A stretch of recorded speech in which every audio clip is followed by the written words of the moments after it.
भारत के महानायकों में से एक है, जिनकी वीरता और बलिदान की कहानी भारतीय इतिहास और संस्कृति में अमर है। वे अर्जुन और सुभद्रा के पुत्र तथा श्री कृष्ण के भांजे थे। अभिमन्यु का जन्म और जीवन एक प्रेरणादायक कथा है, जिसमें उनकी असाधारण वीरता, संघर्ष और बलिदान की अद्वितीय गाथा है। अभिमन्यु का जन्म और शिक्षा। महाभारत के अनुसार जब सुभद्रा गर्भवती थी, तब अर्जुन ने गर्भ में पल रहे अभिमन्यु को चक्रव्यूह भेदन की कला सिखाई थी। अर्जुन ने सुभद्रा को चक्रव्यूह तोड़ने की प्रक्रिया समझाई और गर्भ में मौजूद अभिमन्यु ने इसे सुन लिया।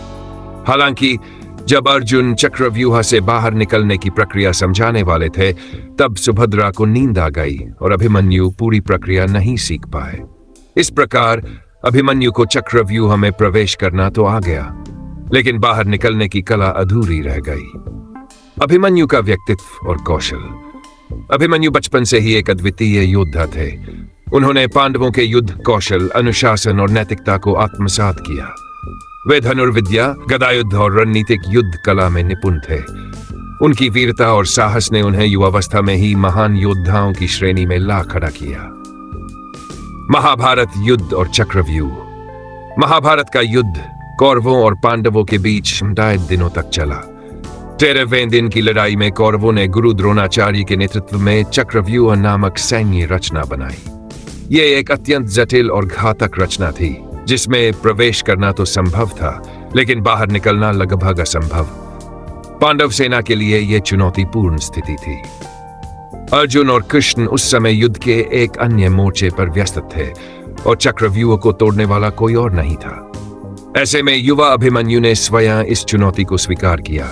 वे जानते थे कि चक्रव्यूह से बाहर निकलने की विधि उन्हें पूरी तरह से ज्ञात नहीं है, लेकिन फिर भी उन्होंने पांडवों के सम्मान और धर्म की रक्षा के लिए इसमें प्रवेश करने का निश्चय किया।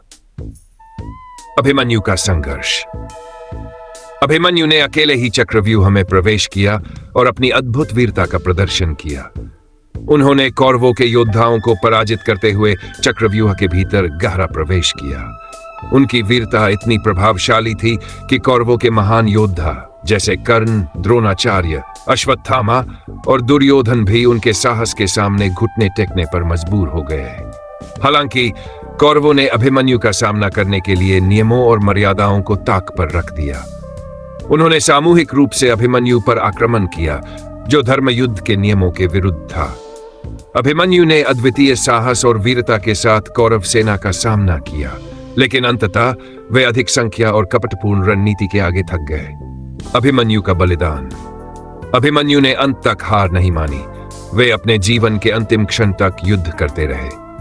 उन्होंने एक एक करके कई योद्धाओं को परास्त किया, लेकिन जब उनका धनुष टूट गया और वे बिना हथियार के हो गए, तब कौरवों ने उन पर सामूहिक आक्रमण किया। जयद्रथ ने पीछे से हमला करके अभिमन्यु को कमजोर किया और अंत में कौरवों ने मिलकर उनकी हत्या कर दी। अभिमन्यु की मृत्यु पांडवों के लिए एक गहरा आघात थी। उनकी वीरता और बलिदान ने युद्ध में एक नया मोड़ ला दिया।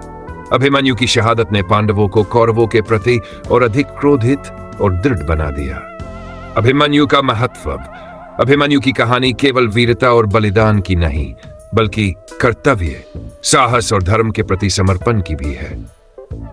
उनकी मृत्यु ने यह संदेश दिया कि सच्चा योद्धा वही है जो अन्याय के विरुद्ध लड़ने के लिए हर चुनौती का सामना करे, चाहे उसे अपने प्राण ही क्यों न देने पड़े।